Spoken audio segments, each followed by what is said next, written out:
Full Moon sale காலை 9 மணியிலிருந்து இரவு 12 மணி வரை ஆகஸ்ட் 27 ஒரு நாள் மட்டும். அமைச்சர்கள் பேசுவதற்கு முன்பால் அறிவிப்பை வெளியிட்டு விட்டு பேசலாம் என்று இப்போ ஒரு கருத்தை சொல்லியிருக்கிறீர்கள். அமைச்சர்கள் பதில் சொல்லிதான் அதை கேட்க முடியும். அமைச்சர்கள் பதில் சொல்வதற்கு முன்பு அறிவிப்பை படித்து விட்டு அமைச்சர்கள் பேசினால் சரியாக இருக்கும். நீங்க எல்லாம் பேசி முடியுங்க. நீங்க எல்லாம் பேசி முடித்த பிறகு அந்த அறிவிப்புகளில் வருகிற பேச்சு எப்படி பேச முடியும்? பேரவைத்தலைவர்களே, தாங்களும் சட்டமன்ற உறுப்பினராக இருந்திருக்கிறீங்க, அவையில நீண்ட காலம் வந்திருக்கிறீங்க. எப்பொழுதுமே அமைச்சருடைய பதிலுரைக்கு பிறகுதான் அவருடைய அறிவிப்பு இருக்கும். அதுதான் முக்கிய தத்துவம். அவர் பொதுவா ஒண்ணு சொல்றேன். ஒரு திரைப்படத்துக்கே போறோம்னு வச்சுக்கோங்க, இந்த திரைப்படத்துல கிளைமேக்ஸ்ன்றது கடைசியா தான் இருக்கும். எப்படியுமே நீங்க ஒரு 2 மணி நேரம் இருக்கத்தானே போக போறீங்க, அதெல்லாம் பார்க்கத்தானே போறீங்க. அதனால போய் உட்கார்ந்த உடனே கிளைமேக்ஸ் முதல்ல போட்டுருவோம். அதை கிளைமேக்ஸ் எல்லாம் பார்த்துட்டு அதுக்கப்புறம் அந்த படத்தை அவர் எப்படி டைரக்ட் பண்ணிருக்காரு, எப்படி எல்லாமே நம்ம பார்த்து வந்து அந்த திரைப்படத்தை பத்தி எப்படி வேணாலும் நம்ம அதை பத்தி கதை சொல்லிக்கலாம்னு சொன்னா அது அவ்வளவு தூரம் சரியா இருக்குமா? இல்ல, என்னுடைய கருத்து என்னன்னா, கிளைமேக்ஸே பார்க்காம மக்கள் போய்விடுற கவலையில் நான் சொன்னேன். முன்னாள் அமைச்சர் சட்டமன்ற உறுப்பினர் தங்கம் தென்னரசு சொன்னது போல, நீங்க தியேட்டருக்கு போனோடனே கிளைமேக்ஸை போட்டுட்டீங்க, அதுக்கப்புறம் வேணுங்கிறவங்க இருந்து பாருங்க அப்படின்னு அவர் சொன்னார். நீங்க சொல்றீங்க மக்கள் வந்து கிளைமேக்ஸ் என்னன்னு தெரியாம போயிடுவாங்களோ அப்படின்னு. படம் நல்லா இருந்தா மக்கள் உண்மையா இருந்து தியேட்டர்ல கிளைமேக்ஸ் வரைக்கும் பார்ப்பாங்க. நீங்க சொல்றதை பார்த்தா இந்த படம் எப்படியும் ஓடாது, இந்த படம் நல்லா இருக்காது, அதனால முதல்ல கிளைமேக்ஸ் போட்டுருவோம் அப்படின்னு சொல்ற மாதிரி இருக்கு. மாண்புமிகு பேரவைத் தலைவர் அவர்களே, இப்ப எல்லாம் வந்து படங்கள்ல 2 கிளைமாக்ஸ் இருக்கு. முதல்லயும் கிளைமாக்ஸ் இருக்கு, பின்னாடியும் கிளைமாக்ஸ் இருக்கு. எப்போ வந்து ஒரு மாற்றத்தை விரும்ப வேண்டும். ஆரம்பத்தில் இருந்து இந்த ஆட்சி சரியில்லை, இந்த ஆட்சி சரியில்லை, இப்படிதான் பேச ஆரம்பிப்பாங்க.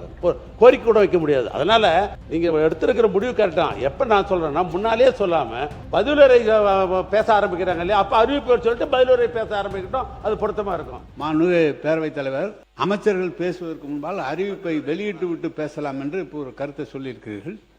மானிய கோரிக்கை இப்போது நிறைவேற்றி தர வேண்டும் என்று கேட்க முன்பாக அமைச்சர்கள் பதில் சொல்லிதான் அதை கேட்க முடியும். அமைச்சர்கள் பதில் சொல்வதற்கு முன்பு அறிவிப்பை படித்து விட்டு அமைச்சர்கள் சொன்னால் பேசினால் சரியாக இருக்கும்.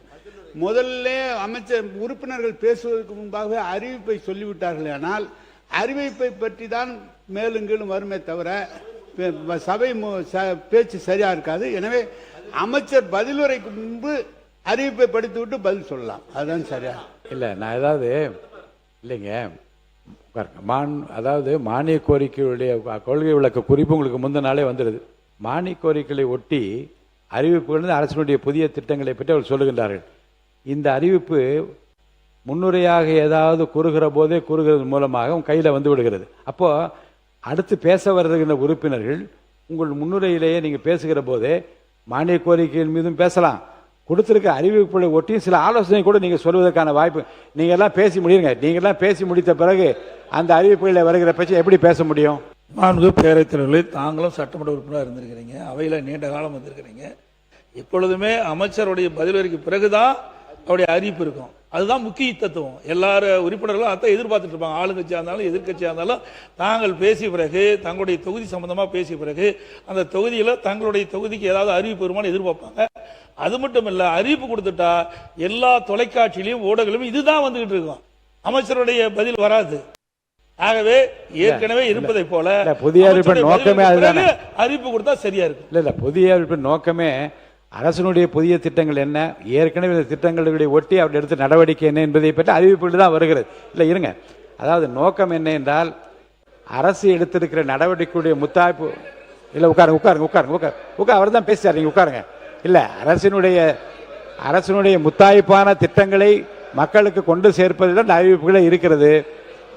அந்த அறிவிப்புகளை உட்காருங்க உட்காருங்க உட்காருங்க உட்காருங்க உட்காருங்க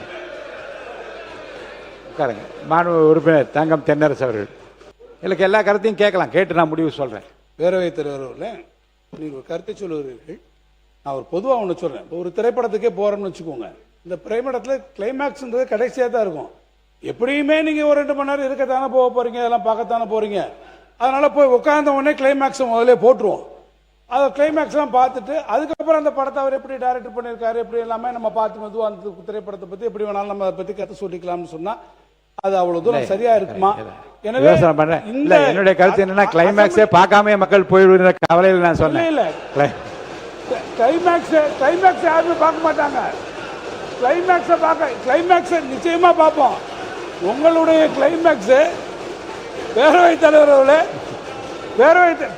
முடிச்சிடறேன்.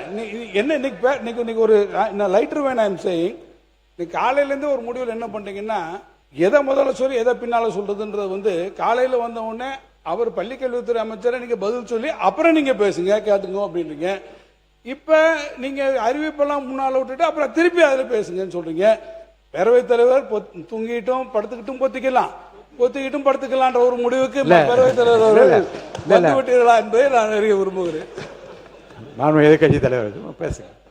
பேரவைத் தலைவர்களே, நம்முடைய முன்னாள் அமைச்சர் சட்டமன்ற உறுப்பினர் தங்கம் தென்னரசு சொன்னது போல இங்க தியேட்டருக்கு போனோடனே கிளைமேக்ஸை போட்டுட்டீங்க, அதுக்கப்புறம் வேணுங்கிறவங்க இருந்து பாருங்க அப்படின்னு அவர் சொன்னார். நீங்க சொன்னீங்க மக்கள் வந்து கிளைமேக்ஸ் என்னன்னு தெரியாம போயிடுவாங்களோ அப்படின்னு. படம் நல்லா இருந்தா மக்கள் உண்மையா இருந்து தியேட்டர்ல கிளைமேக்ஸ் வரைக்கும் பார்ப்பாங்க. நீங்க சொல்றதை பார்த்தா இந்த படம் எப்படியும் ஓடாது, இந்த படம் நல்லா இருக்காது, அதனால முதல்ல கிளைமேக்ஸை போட்டுருவோம் அப்படின்னு சொல்ற மாதிரி இருக்கு. சமூகத்தை அமைச்சர் சொல்லுங்க.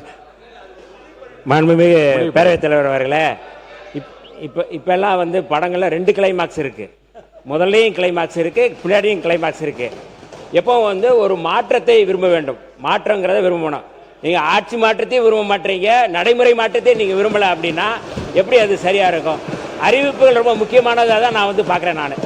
மாண்புமிகு பேரவைத் தலைவர், இதில் இன்னொரு சங்கடம் இருக்குது.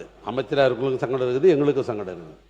இப்போ முன்னாலே அறிவிப்பு பண்ணிடுறீங்கன்னு வச்சுங்களேன், எந்த தொகுதிக்கே அல்லது அந்த பகுதிக்கே வந்து பொருத்தமான அறிவிப்பு இருந்ததுனாக்கா அவங்க பாராட்டி பேசிட்டு இருப்பாங்க. இப்போ எதிர்கட்சி வரலன்னு வச்சுங்க, ஆரம்பத்தில் இருந்து இந்த ஆட்சி சரியில்லை, இந்த ஆட்சி சரியில்லை, இப்படி தான் பேச ஆரம்பிப்பாங்க.